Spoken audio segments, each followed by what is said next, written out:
नूरपुर गंगा जी के किनारे इलाहाबाद के जिले में एक छोटा सा गांव है। पंडित गिरधारी लाल उस गांव के जमींदार थे।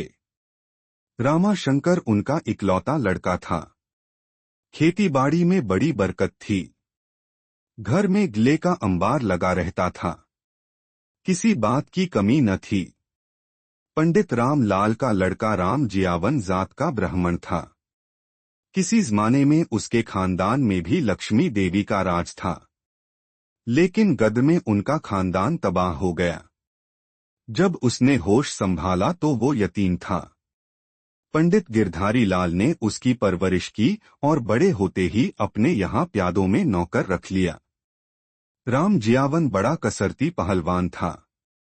वो उसकी उम्र 40 साल से कुछ ज्यादा हो गई थी, फिर भी नूरपुर का तो क्या जिक्र, आसपास के गांव में भी उसकी जोड़ का कोई दूसरा पहलवान न था। पंडित गिरधारी लाल के यहाँ 4 रुपया माहवार तनख्वाह मिलती थी। हर फसल पर 10-12 मन अनाज भी मिल जाता था। घर में एक अच्छी जात की गाय थी, उसके लिए भूसा आसामियों से मिल जाता था।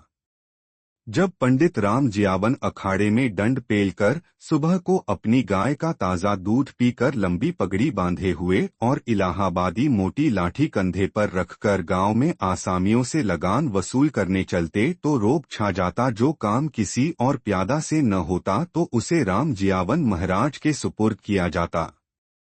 घर में उनकी बीवी दुर्गा और एक लड़की प्रेम प्यारी के सिवा और कोई न था। राम शंकर और प्रेम प्यारी में 1 साल की छोटाई बड़ाई थी। रामा शंकर की पैदाइश के 1 साल के बाद राम जियावन महाराज के घर में लड़की पैदा हुई तो रामा शंकर की मातिया ने लड़की का नाम प्रेम प्यारी रखा। गांव में ऐसे नाम कम रखे जाते हैं, लेकिन जमींदारों का नाम रखा हुआ कैसे बदलता। फिर भी राम प्यारी को लोग प्यार में प्रेमा कहने लगे। रामा शंकर और प्रेमा बचपन ही से एक जगह उठे बैठे, खेले कूदे और गुरुजी के यहाँ एक साथ पढ़े। भला उनमें मोहब्बत क्यों न होती।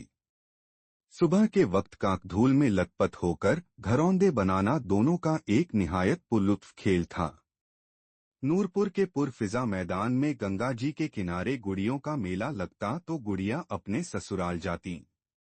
प्रेमा हाथ पाव में मेहंदी रचाती, अपनी गुड़ियों को गहने कपड़े से सजाकर विदा करती। गंगा जी के किनारे जाती तो रामा भी साथ जाता और जब प्रेमा अपनी खूबसूरत गुड़ियों को पानी में फेंकती तो रामा अपनी खुशरंग नीम की छड़ी से प्रेमा की गुड़ियों को पीटता और खूब खुश होता। बारहा ऐसा इत्तिफाक हुआ कि खेल ही खेल में दोनों में लड़ाई हुई, कोसा काटा, मारा पीटा और फिर थोड़ी देर में मिलाप हो गया। प्रेमा के रूठने पर रामा उसकी दिलजोई करता और जब रामा बिगड़ता तो प्रेमा उसको मना लेती। उसी तरह हंसी खुशी में बचपन का खेल खत्म हो गया और दोनों ने बहार उम्र के सुहाने सब्जाजार में कदम रखा। पंडित गिरधारी लाल के एक चचेरे भाई गुलजारी लाल इलाहाबाद में वकील थे। उन्हीं के पास रामा को अंग्रेजी पढ़ने के लिए भेज दिया गया। इलाहाबाद जाने से पहले जब रामा प्रेमा से मिला तो प्रेमा ने कहा, रामा देखो, इलाहाबाद जाकर मुझे भूल न जाना। प्रेमा तेरा किधर ख्याल है, मैं तुझे भूल सकता हूँ। मैं जब इलाहाबाद से आऊंगा तो तेरे लिए बड़ी अच्छी अच्छी चीजें लाऊंगा। इलाहाबाद से कब आओगे? महीने में 1 मर्तबा जरूर आऊंगा। जब रामा रुखसत होने लगा तो उसने देखा कि प्रेमा की कंवल की सी आंखों में आंसू भर आए हैं। उसने कहा, प्रेमा तू रोती क्यों है? प्रेमा ने उसका कोई जवाब न दिया।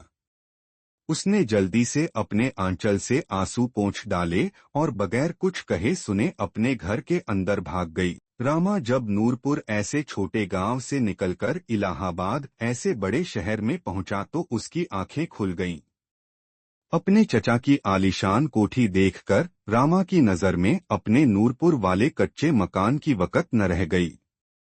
उसका इलाहाबाद में इतना जी लगा कि वो अरसा तक नूरपुर न गया। अपने नए दोस्तों से मिलकर वो प्रेमा को भूल गया। उसके चचा ने उसके लिए कोट पतलून और अंग्रेजी जूता बनवा दिया।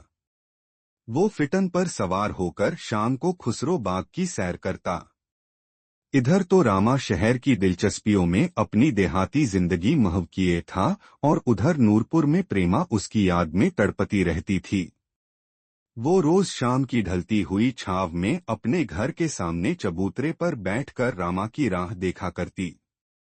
भंगवार धमनी के चहचहों से जो कुदरती राग पैदा होता वो एक लम्हा भर के लिए भी उसको मसरूर न कर सकता। बरसात के मौसम में जब काली काली रातें सर पर होती, बिजली चमकती, बादल गरजता, मोर चिंघारते, झींगुर अलापते तो रामा की याद में प्रेमा की आंखें सावन भादों की तरह झड़ियां लगा लेती। खुदा खुदा करके गर्मियों की छुट्टियों में पूरे 1 साल के बाद रामा इलाहाबाद से वापस हुआ। जिस वक्त वह गांव में पहुंचा दिन डूब रहा था और भैंसें चरागाह से वापस हो रही थीं। सूरज देवता की सुनहरी शुआओं में गायें रंगी हुई ऐसी मालूम होती थीं जैसे गंगा जी में चमकते हुए तारे। ग्वाले बिरहा गाते हुए चले आ रहे थे। कहीं कहीं पर छोटे छोटे बच्चे मिट्टी में खेल रहे थे। गांव की बहुएं घड़े लिए गंगा जी से पानी भरने जा रही थीं। उनमें से एक शोख और चंचल औरत ने घूंघट की ओट से रामा को देखकर अपनी एक सहेली से कहा, अरे देख तो ये कौन क्रिस्टान का बच्चा आ गया है। उसकी सहेली ने गौर से रामा को देखकर कहा, ये तो रामा है, क्या तू नहीं जानती ये हमारे जमींदार का लड़का है। अरे ये वही रामा है जो धोती कुर्ता पहने गांव के लड़कों के साथ खेलता फिरता था। मैंने बिल्कुल नहीं पहचाना था और पहचानती कैसे, आज तो ये अंग्रेजी कपड़े पहन कर आया है। देहाती जिंदगी में एक बिरादराना उन्स होता है जो शहरी जिंदगी में नहीं पाया जाता। गांव के छोटे बड़े, अमीरों गरीब सब उसी रिश्ते में बंधे रहते हैं। चुनाचे रामा के आने की खबर पाकर जगदेव लोहार, फुल्ली बनिया, रमजान जोलाहा, जिगरवा धोबी, कालिका काछी, अधीन अहीर, राम जियावन महाराज वगैरह रामा को देखने आए और दुआ देकर चले गए। गांव में बैठकर रामा को प्रेमा की याद आई। रात तो किसी तरह से उसने बसर की, लेकिन सुबह उठते ही वो उसके मकान पर पहुंचा। राम जियावन गंगा स्नान करने गए हुए थे। दुर्गा धान कूट रही थी। रामा ने कहा, मौसी प्रणाम। कौन? रामा, जीते रहो भैया, भगवान तुम्हें बनाए रखें, आओ आओ अच्छे तो रहे, ये कहती हुई दुर्गा ने आवाज दी, प्रेमा। अरे ओ प्रेमा, देख तेरे रामा बाबू आए हैं, इनको बैठने के लिए कुछ आसन तो दे। प्रेमा चौके में दूध गर्म कर रही थी। माँ की आवाज सुनकर वो जल्दी से उठी और एक खटोला लाकर बिछा दिया। रामा को ख्याल था कि प्रेमा सामने आते ही खूब घुलमिल कर बातें करेगी, उससे इलाहाबाद का हाल पूछेगी, लेकिन ऐसा नहीं हुआ। प्रेमा बदन चुराए आंखें नीची किए हुए आई और खटोला बिछाकर फिर चौके में वापस चली गई। रामा ने दुर्गा से कहा, मौसी प्रेमा भाग क्यों गई, मुझसे बातें क्यों नहीं करती। दुर्गा ने चिल्लाकर कहा, प्रेमा कहाँ चली गई, जरा एक गिलास दूध और मलाई तो डालकर भैया को खिला दे। हंसकर, प्रेमा बड़ी पगली है, तुमको जो साल भर के बाद देखा तो सामने आते हुए शर्माती है। देहाती लड़कियां बड़ी नासमझ होती हैं। रामा, मौसी मैं भी तो देहाती हूँ। दुर्गा, भैया तुम्हारी और बात है, तुम्हारा और प्रेमा का मुकाबला ही क्या। तुम पढ़े लिखे हो, लेकिन प्रेमा तो बिल्कुल गंवार है। बस वही तुम्हारे साथ गुरुजी से कुछ हिंदी किताबें पढ़ी थीं, क्या इतने ही से वो समझदार हो गई। नहीं भैया नहीं, वो बड़ी जाहिल है। देखो न कई मर्तबा पुकार चुकी हूँ लेकिन अभी तक दूध लेकर नहीं आई। रामा ने उठकर कहा, अच्छा तो मौसी मैं खुद ही उसके पास जाता हूँ, देखूं तो वो मुझसे क्यों नहीं बोलती है। ये कहता हुआ रामा चौके में घुसा और दुर्गा हंसे हंस कर लौट गई। हाँ भैया हाँ, तू जरूर प्रेमा को ठीक बनाएगा। ये कहते हुए दुर्गा ने फिर अपना मूसल उठाया और धान कूटने लगी। जब रामा चौके में पहुंचा तो उसने देखा कि प्रेमा एक गिलास में दूध लिए हुए सर झुकाए चुपचाप खड़ी है। रामा ने हंसकर कहा, ओहो ऐसा मालूम होता है गोया मुझे पहचानती ही नहीं। कहो अच्छी तो रही। प्रेमा ने दूध से भरा हुआ ग्लास और एक लुटिया में जल भरकर रामा के सामने रख दिया और फिर दीवार का सहारा लेकर एक तरफ को चुपचाप खड़ी हो गई। लेकिन कनखियों से रामा को देखती जाती थी। रामा ने कहा, नन प्रेमा, इस तरह से काम नहीं चलेगा। जब तक तुम न बोलोगी मैं तुम्हारे यहाँ कोई चीज न खाऊंगा। थोड़ी देर इंतजार करके जब रामा ने देखा कि इसका भी कोई जवाब प्रेमा ने नहीं दिया तो उसने उदास होकर कहा, अच्छा प्रेमा न बोलो। जब तुम मेरी बात का जवाब नहीं देती तो मैं अब जाता हूँ। ये कहता हुआ रामा उठ खड़ा हुआ। उस वक्त लजाई हुई प्रेमा ने एक अजीब अंदाज से कसमसाकर धीमी आवाज में कहा, हाय रामा, तुम तो न जाने क्या कहते हो। रामा खिलखिलाकर हंस पड़ा। प्रेमा की आवाज ने उसका गुंचाए दिल खिला दिया। अब उसने दूध पी लिया और हंसता हुआ चौके से बाहर निकलकर कहने लगा, मौसी, आखिरकार मैंने प्रेमा से बातचीत कर ही ली। उसकी जिद मैंने तोड़ दी।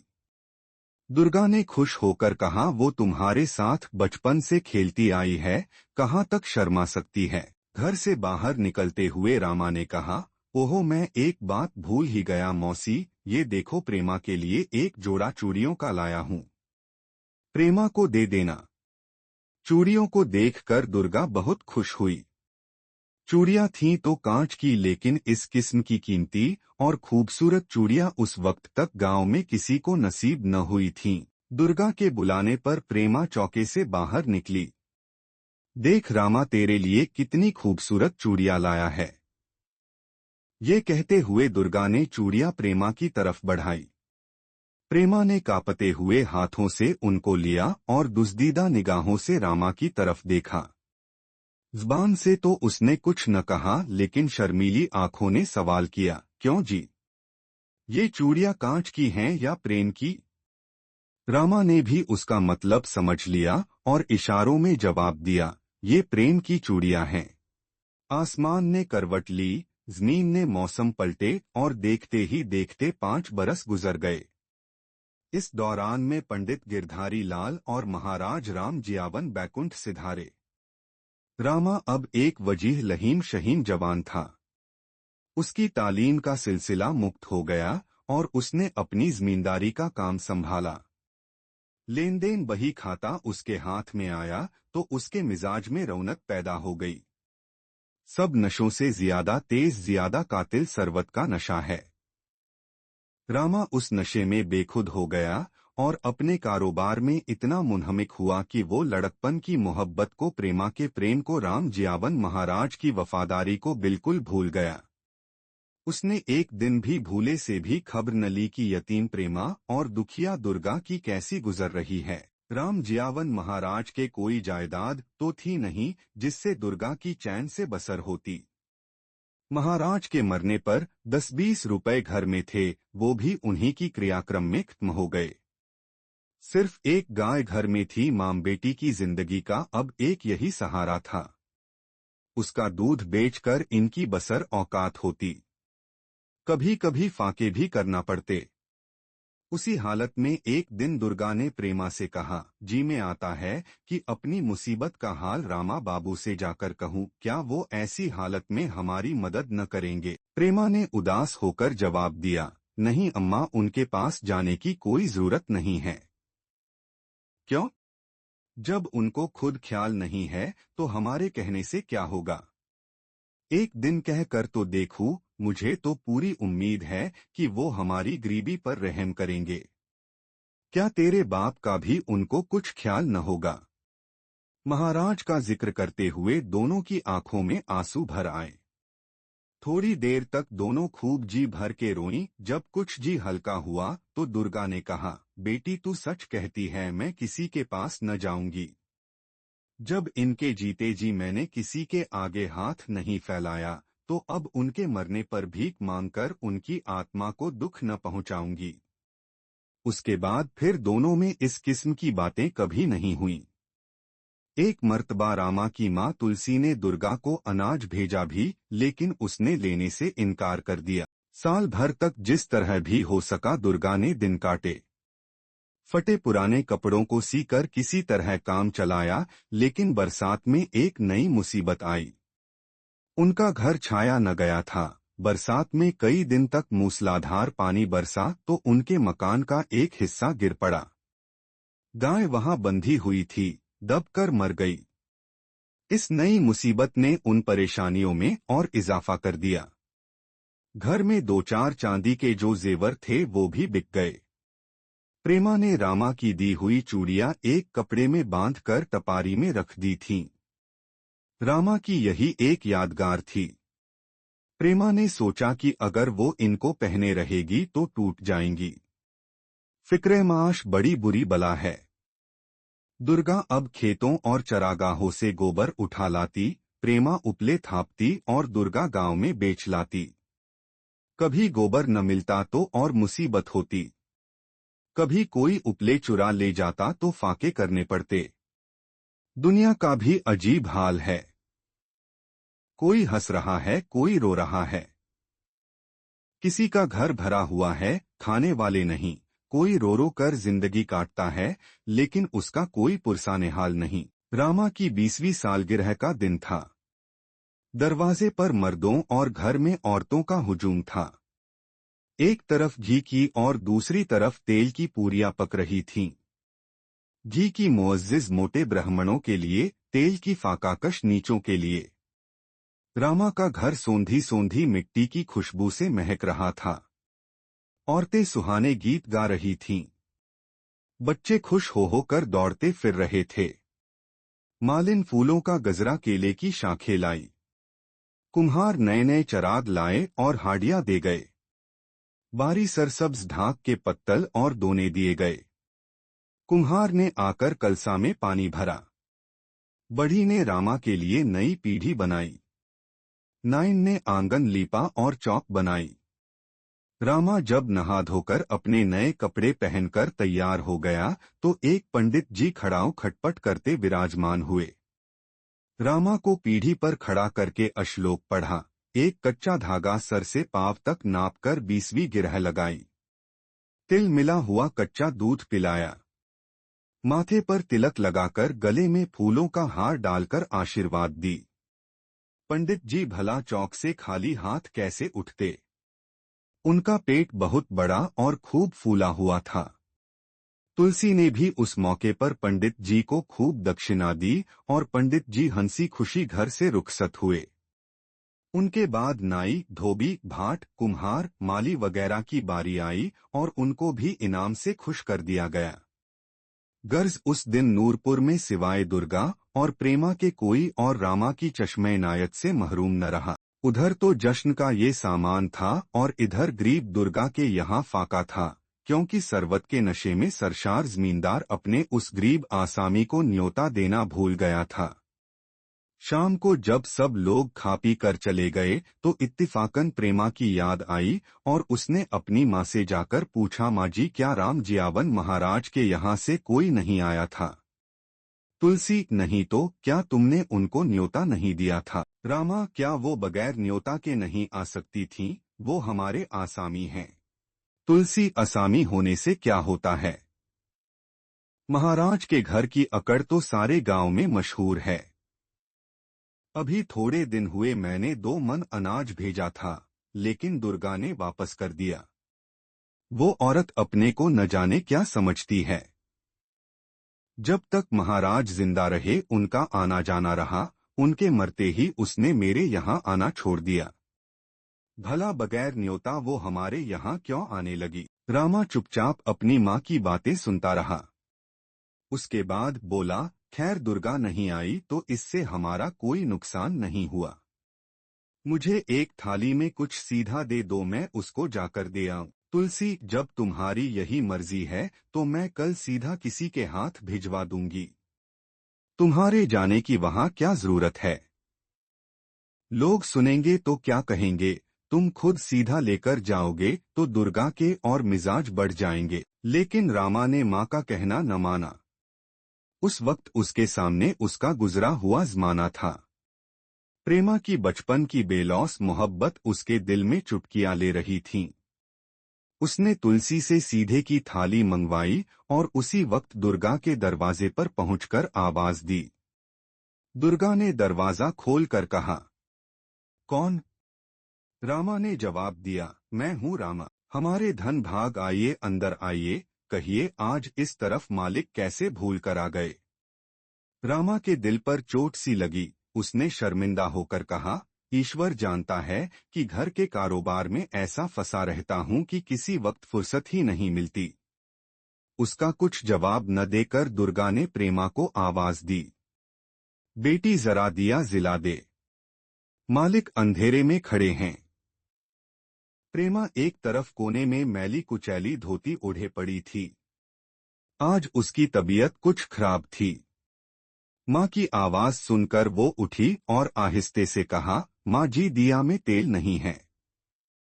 उसकी आवाज में हसरत भरी थी। वो प्रेमा को रामा ने न देखा, लेकिन उसकी आवाज सुन ली और कहा, दिया जलाने की कोई जरूरत नहीं है, मैं अब जा रहा हूँ।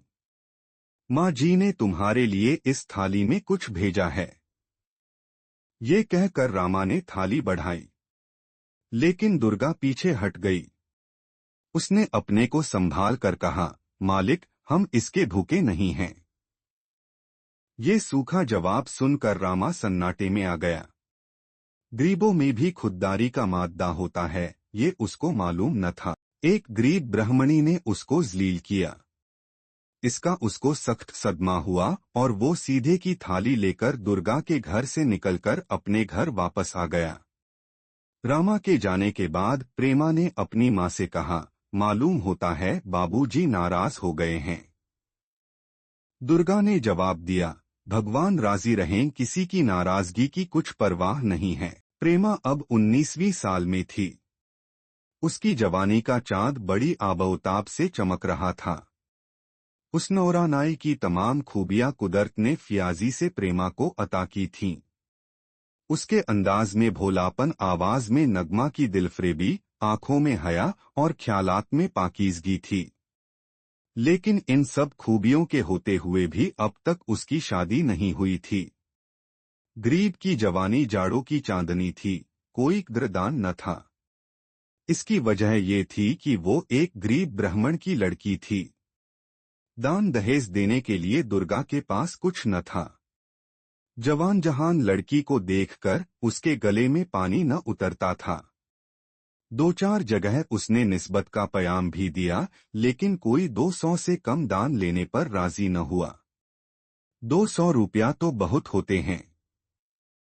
घर में इतने खपरैल भी न रहे होंगे। दुर्गा गांव में जिस तरफ निकलती लोग उसको सुना सुना कर कहते, जवान लड़की घर में बिठा रखी है, ब्याह नहीं करती, न जाने क्या इरादा है। दुर्गा लोगों के ताने सुनकर शर्म के मारे पानी पानी हो जाती। इसलिए गांव में उपले बेचना बंद कर दिए। एक दूसरे गांव में उपले जाकर बेचने लगी। वहां भी कुछ दिनों बाद लोगों ने दुर्गा को दिक करना शुरू कर दिया। बेचारी की जान बड़ी मुसीबत में थी। कभी सोचती गंगा जी में डूबकर अपनी जान दे दे, लेकिन जब प्रेमा का ख्याल आता तो अपने इरादे से बाज आ जाती। अब दुर्गा दिन रात उसी फिक्र में रंजीदा रहने लगी। बसा औकात वो प्रेमा पर भी ख्वाहमखा खफा हो जाती। जरा सी बात पर झिड़क देती। उस पर अगर प्रेमा रोने लगती तो खुद भी उसके साथ रोती। एक दूसरे के दिल का हाल जानती थी, लेकिन ज़बान पर न ला सकती थी। इस तरह दिन गुजर रहे थे। एक दिन दुर्गा की एक सहेली गौरा उससे मिलने आई तो उसने कहा, जी प्रेमा का ब्याह कब करोगी? लड़की बहुत सियानी हो गई है, इसको कुंवारी बैठा रखना बड़े शर्म की बात है। गांव भर में तुम्हारी बड़ी बदनामी हो रही है। दुर्गा ने ठंडी सांस भरकर कहा, बहन क्या बताऊं, बहुत तलाश करने पर भी अब तक कोई बर नहीं मिला। गौरा, ये तो मुझे भी मालूम है, लेकिन खामोश रहने से तो काम न चलेगा। मेरे ख्याल में तुमको अब देरी नहीं करनी चाहिए। दुर्गा, बहन तुम्हें प्रेमा को कहीं ठिकाने से लगा दो, बड़ी कृपा होगी। गौरा ने कहा, अच्छा मैं देखूंगी। ये कहकर गौरा चली गई। 2-4 दिन बाद वो फिर आई। उसने आते ही दुर्गा से कहा, जी मिठाई खिलाओ, मैंने प्रेमा के लिए बर ढूंढ लिया है। दुर्गा ने खुश होकर कहा, गौरा महाराज बंसीधर को तो जानती हो। दुर्गा, वही ना जो अमृत में रहते हैं। गौरा, हाँ वही भी। दुर्गा, उनकी तो उम्र बहुत ज्यादा है, वो अब शादी क्यों कर रहे हैं। गौरा, उम्र जरूर ज्यादा है, लेकिन इससे क्या होता है, वो मर्द हैं, उनकी उम्र का कौन ख्याल करता है। उनकी जितनी उम्र है, इस उम्र में तो बहुत से लोग ब्याह करते हैं, और जी बुरा न मानो तो कहूँ तुम्हारी लड़की भी बहुत सयानी है। बर बिल्कुल छोकरा होने से भी तो काम नहीं चलेगा। मेरा कहना मानो, तुम इस मौके को हाथ से न जाने दो। बड़े अमीर हैं, 20-25 बीघे मौरूसी काश्तकारी है, तालाब बाग सब ही कुछ तो है, और सबसे अच्छी बात तो ये है कि वो कुछ दान दहेज भी न लेंगे। कहो मंजूर है कि नहीं। दुर्गा बंसीधर के साथ प्रेमा का ब्याह करने के लिए कभी राजी न होती, लेकिन जब उसने सुना कि दान दहेज भी न देना पड़ेगा तो वो मजबूरन राजी हो गई। गौरा, एक बात और है, वो ये कि कल कुछ औरतें महाराज बंसीधर के यहाँ से प्रेमा को देखने आएंगे। दुर्गा, बहन ऐसा तो मेरे यहाँ कभी नहीं हुआ। मेरा मैका खागा में है, वहाँ जब तक ब्याह नहीं हो लेता ससुराल वाले लड़की को नहीं देख सकते। गौरा, खैर तुम एक काम करो, कल सवेरे प्रेमा को नहलाकर साफ कपड़े पहना देना। अमृत से जब औरतें मेरे यहाँ आएंगी, मैं किसी बहाने से प्रेमा को अपने घर बुला ले जाऊंगी। इस तरह वो प्रेमा को देख लेंगी, इसमें कोई हर्ज न होगा। दुर्गा ने खुश होकर कहा, हाँ ये तरकीब तो ठीक है। अच्छा तो अब मैं जाती हूँ। ये कहकर गौरा अपने घर चली गई। दुर्गा आज बहुत खुश थी। उसने अपनी पिटारी खोलकर एक फटी पुरानी धोती और श्लोका निकालकर धोया और उसकी मरम्मत कर दी। सुबह गौरा से ये सब बातें हुई और शाम तक गांव भर में इसकी खबर हो गई। जिस किसी ने भी सुना कि दुर्गा अपनी फूल सी लड़की का ब्याह बूढ़े खूसट बंसीधर से करने वाली है, उसने अफसोस किया। लेकिन दुर्गा ने किसी के कहने सुनने की कुछ परवाह न की। उसको इसके सिवाय कुछ ख्याल ही न था कि जिस तरह भी हो प्रेमा का ब्याह हो जाए और दान दहेज न देना पड़े। बदनामी होगी तो क्या अपने फ्रिज से सुबुकदोश तो हो जाएगी। प्रेमा से भी कोई बात छुपी न रही। सब कुछ जानबूझकर भी वो कह ही क्या सकती थी। वो दर्देसर का बहाना करके शाम से लेट रही और चुपके चुपके सारी रात आंसू बहाती रही। सुबह काजिब का वक्त था। चांद धुंधली धुंधली रोशनी डाल रहा था। दुर्गा ने प्रेमा को बुलाकर कहा, बेटा जल्दी से उठ और गंगा माई में स्नान करा। ले ये श्लोका और धोती, इसको नहाकर पहन लेना। हाँ खूब याद आया, जरा ठहर जा। दुर्गा ने अपनी पिटारी खोली और उसमें से रामा की दी हुई कांच की चूड़ियां निकाली और बोली, तेरे बदन पर कोई जेवर नहीं है, मैं अब तुझे बनवा दूंगी। आज तो ये चूड़ियां पहन ले, ये भी बहुत खूबसूरत और कीमती हैं। प्रेमा अब तक खामोश सर झुकाए बैठी थी। चूड़ियों को देखकर यकबारगी चिल्ला उठी, नहीं माँ नहीं, मैं तुम्हारे पाँव पड़ती हूँ, मैं इन चूड़ियों को नहीं पहनूंगी। दुर्गा ने डांट कर कहा, पहनेगी कैसे नहीं, बस तुझ में यही तो एक बड़ा ऐब है कि कहना नहीं मानती। ये कहकर दुर्गा ने जबरदस्ती चूड़ियां पहना दी। प्रेमा को नहाने के लिए भेजकर आप किसी दूसरे काम में लग गई। आज ही अमृत से औरतें प्रेमा को देखने आएंगी। दुर्गा को जल्दी थी, जिस कद्र जल्द मुमकिन हो प्रेमा नहा धोकर फारिग हो जाए। प्रेमा जब घर से निकली तो उस वक्त भी अंधेरा था। वो आहिस्ता आहिस्ता कुछ सोचती हुई दरिया के किनारे पहुंची। सितारों की मध्यम रोशनी के अक्स से दरिया का बाज हिस्सा सांप की केचुली की तरह जगमग जगमग कर रहा था। तमाम दुनिया सुनसान थी।